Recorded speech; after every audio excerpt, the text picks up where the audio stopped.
우리 어저께 말씀 가운데 복임에서의 비극에 대해서 말씀드렸습니다. 여호와의 사자가 길갈, 하나님께서 이 광야의 수치를 벗게 하신 그곳으로부터 올라오게 하셔가지고, 그래서 이스라엘 민족이 그 길갈에서부터 시작해서 이제 가나안 정복 전쟁을 진행했거든요. 그런데 길갈이 아니고, 수치를 벗어난 길갈이 아니고 복임, 우는 자들이 가득하게 하는 그 땅으로 인도하여 주셨습니다. 그곳에서 하나님께서 언약을, 불변의 언약을 바꾸셨다. 여러분, 바뀌면 불변입니까?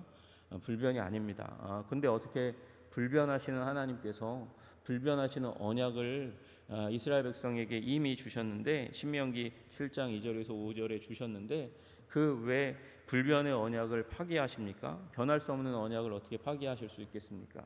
그건 하나님이 변하신 게 아니라 이스라엘 백성이 변한 거거든요. 이스라엘 백성이 정복하지 못해요. 그 이방 백성을 쫓아내지 못해요. 그러니까 쫓아내지 않으니까, 쫓아내지 못하게 되고, 쫓아내지 못하니까 하나님께서 불변의 언약으로 그들을 지켜내실 수가 없는 것입니다. 그래서 하나님께서 이스라엘 백성들을 다시금 하나님 의지하는 백성, 하나님을 찬양하고 하나님을 예배하고 순종하고 그 뜻을 따르는 백성 되게 하기 위해서 하나님께서 특별한 사사기의 시대를 허락하신다 그러시는 거예요. 그래서 이 불변의 언약이 이루어질 것이지만, 결국은 완성될 것이지만, 잠정적인 시기 동안 그들이 이방 백성들을 쫓아내지 못하는 무력하게 되는 시기를 하나님께서 겪게 하신다고 그렇게 말씀하십니다. 이것은 우리 1장에서 우리 전반적으로 살펴본 것처럼 이스라엘 백성이 결국은 이 가나안화 되는 것이죠. 가나안 백성들의 삶을 쫓아내지 않으니까 그들과 함께 거하게 되고, 함께 거하게 되면서 그들의 삶을 관찰하게 되고, 그리고 자신의 삶의 일부로 받아들이는 일이 일어나게 됩니다. 그게 유다 지파의 정복 전쟁 가운데 엄지 손가락과 엄지 발가락을 잘라내었던 아도니 베색의 습관을 따라한 것부터 시작해서 이제 결혼, 혼인 관계 가운데 그들을 받아들이고, 그리고 그들과 함께 거주하다가 이제는 하나님이 2장 앞부분에서 이제 복임에서 하신 그 선언대로 이제는 역전되는 거예요. 그 전에는 그나마 그래도 다스리고 그들을 부역자로 이렇게 거느리게 되었지만, 이제는 반전되어서 그들을 이기지 못하는 자리 가운데 들어가게 하십니다. 게다가 이제 신앙의 이제 계승이 잘 이루어지지 못하니까, 어저께 읽었던 말씀인데 10절의 말씀대로 다음 세대가 그 신앙을 계승하는 세대가 되지 못하고 완전히 다른 세대가 됨으로 말미암아서, 그래서 여호와를 알지 못하니까, 그러니까 그 다음부터 그들의 우상 숭배를 쫓아가는 일이 일어나게 된다라는 것을 하나님께서 진단하십니다. 11절과 13절을 보시면, 이스라엘 자손이 여호와의 목전에 악을 행하여 바알들을 섬기며, 바알들을 섬겼다는 것은 바알이 여러 신상이 그 가나안에 여러 곳에 존재했다는 것이죠. 그래서 이스라엘 백성들도 이방 백성들이 섬기는 대로 바알들을 섬겼다 그렇게 말씀하시는 거예요. 13절에 곧 그들이 여호와를 버리고 바알과 아스타롯을 섬겼으며, 아스타롯 이세벨이죠. 전쟁의 신입니다. 여러분, 그렇게 바알은 폭풍과 비의 신이었기 때문에 가나안의 농사법에 굉장히 그 우위를 선점하는 것 같은, 그에게 가서 빌어야 이 땅에서의 농사가 잘 될 것 같은 그런 이 마음에 사로잡히게 되었습니다. 아스타롯은 사랑과 전쟁과 다산의 여신이거든요. 이 땅 가운데서 이제 기쁘게 살아가고, 그리고 많은 자녀를 낳는 데에 아스타롯의 은총이 필요한 것 같았습니다. 농사 잘 짓고 그리고 자녀들 잘 키우는 것, 어떻게 보면 우리 인생의 모든 것입니다. 우리 인생의 모든 것이에요. 여러분, 잘 먹고 그리고 자녀들을 잘 낳아서 잘 키워서 잘 사는 것, 그것이 우리의 인생의 전부인 것처럼 보입니다. 그런데 바알과 아스타롯이 그것을 제공한다고 여겨지는 것이죠. 게다가 그렇게 이 풍요와 다산을 주는 신이라고 이방 백성 가운데 거하다가 그들의 손에 이끌려서 우상 숭배하는 자리 가운데 갔더니, 거기에서 놀라운 일이 일어나게 됩니다. 보니까 그곳에서 바알과 아스타롯의 그 제사장들이 그곳에서 음란한 행위를 하는 거예요. 그 음란한 행위를 하면서 그것이 이 땅에 다산과 풍요를 가져오는 신들의 행위를 따라하는 것이 이 땅에서 풍요를 누리고 다산을 누리는 비결이라고 이야기하는 것이죠. 그래서 그 성적인 음란 가운데 그들이 속히 빠져들어가게 되는 일이 일어나게 됩니다. 명분도 좋아요. 잘 살고 잘 먹고 잘 낳게 만들고 그것이 나의 인간의 욕망을 부추기는 일이 일어나니까 그렇게 그들이 이 바알과 아스타롯의 우상 숭배 가운데 깊이 빠져들어가기 시작합니다. 그런데 그렇게 하다 보니까 이 신전이니까 신에게 무엇인가를 바쳐야 되잖아요.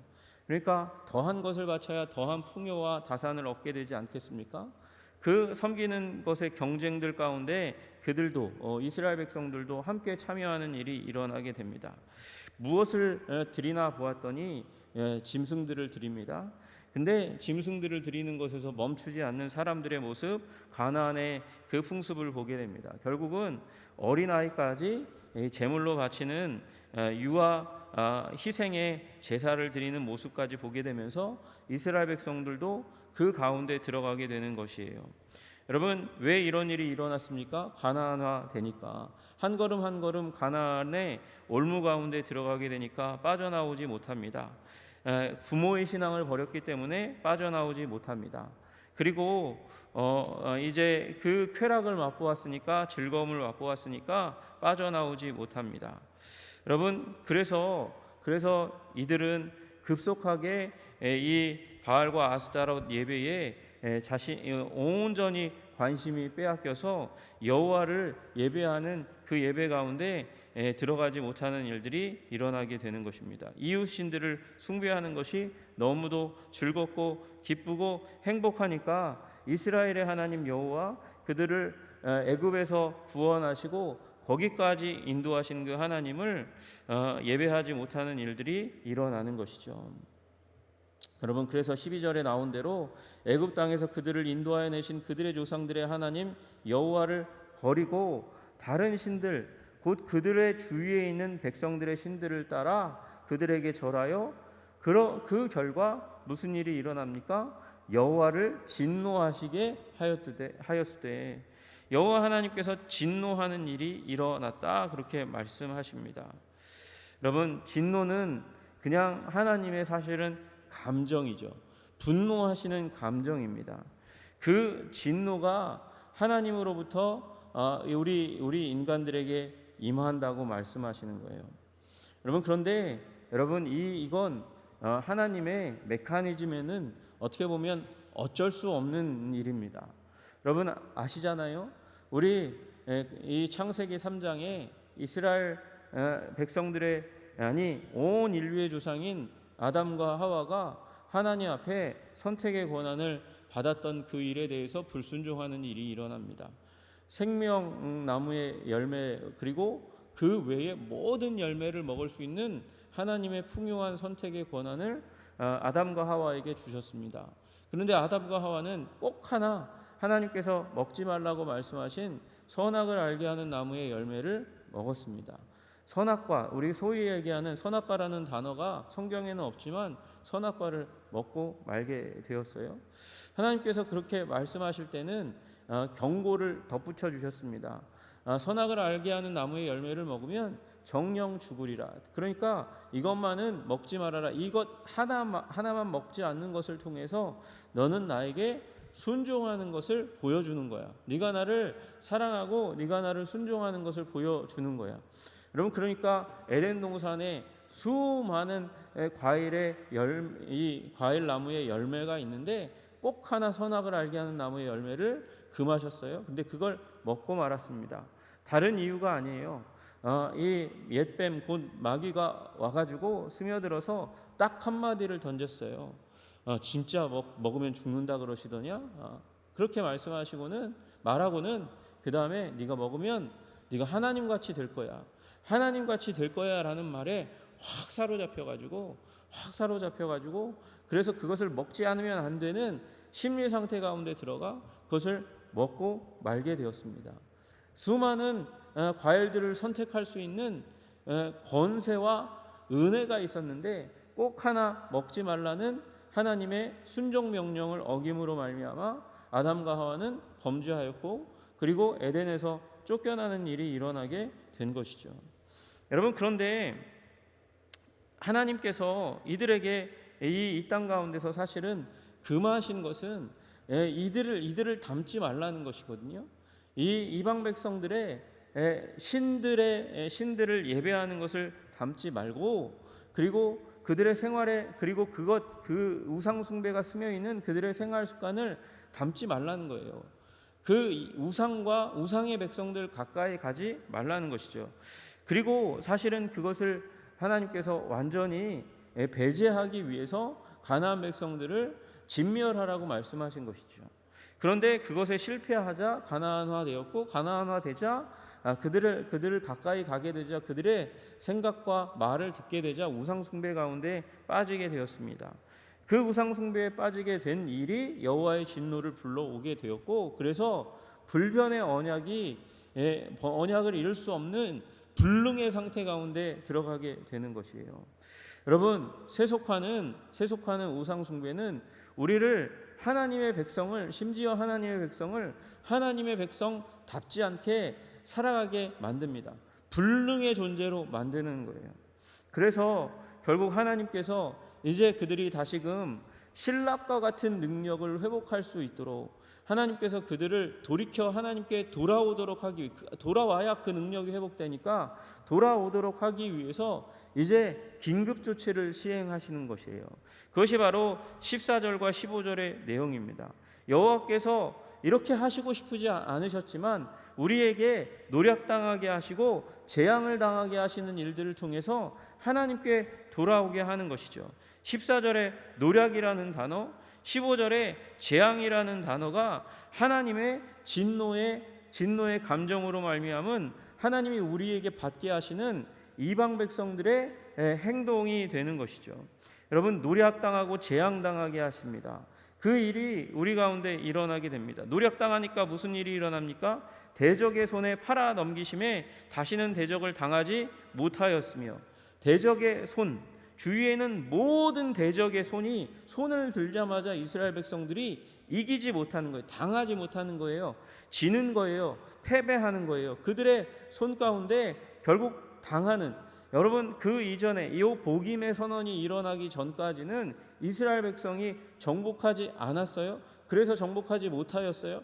그럼에도 불구하고 그들을 부역자로 누릴 수 있는 권세와 능력이 있었어요. 그러나 복임의 선언이 일어나자마자 모든 대적의 손을 들자마자 이스라엘 백성들이 그 대적의 손을 당하지 못하고 점령당하고 그 지배 아래 처하게 되는 비극 가운데 들어가게 되는 것입니다. 또 하나, 어디로 가든지, 여러분, 그 대적의 손을 피해서 이제 피난하려고 하는 거잖아요. 도망가려고 하는 거잖아요. 그런데 도망갈 자리가 없는 것이라고 주님께서 말씀하시는 거예요. 어디로 가든지 여호와의 손이 그들에게 재앙을 내리시니, 재앙의 손이 그들을 쫓아가서 그들에게 재앙을 내려요. 피할 수 없어요. 여러분, 왜 그렇습니까? 복임의 선언 때문에 그렇습니다. 곧 여호와께서 말씀하신 것과 같고 여호와께서 그들에게 맹세하신 것과 같아서, 하나님께서 이 불변의 언약을 너희가 가치 있게 여기지 않고 소중하게 여기지 않고 그 불변의 언약을 가치 없는 것으로 여겨서 순종하지 않으니까 불변의 언약이 너희 때문에 이루어지지 않는 거야 라고 말씀하시는 것이죠. 그리고 그 복임의 선언이 일어나자마자 말씀하신 것과 같고, 여러분, 이 복임의 선언은 그냥 한 번 주어진 게 아니에요. 이건 이스라엘 백성들이 출애굽하면서 이 가나안 할 때까지, 그리고 여호수아 시대에도 계속해서 말씀하신 것이었습니다. 그 말씀하신 것과 같이 여호와께서 그들에게 맹세하신 것과 같아서 괴로움이 심한 시대 가운데 들어가게 되었다, 그렇게 말씀하시는 거예요.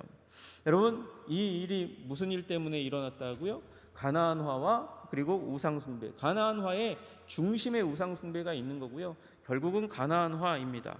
그리고 가나안화 쫓아가니까 결국은 우상숭배의 올무에 빠져가지고 덫에 빠져서 결국 빠져나올 수 없는 자리 가운데 들어가게 되었다고 말씀하시는 것이죠. 여러분, 하나님께서 이스라엘 백성들에게 10가지 계명을 주셨고 그 가운데 앞에 부분에 해당하는 것은 대신 계명입니다. 그들이 우상 숭배하면서 이 10계명의 2가지 계명을 어기죠. 가장 중요한 거, 가장 핵심 추려가지고 주님께서 요점 정리하신 게 10계명인데 그 10계명의 첫 2계명을 어기는 일이 일어난 것입니다. 너는 나 외에는 다른 신들을 내게 두지 말라 했는데 바알과 아스타롯을 그 하나님과 하나님 백성 사이에 두어서 바알과 아스타롯에게 온 시선이 빼앗기게 되는 일들이 일어났습니다.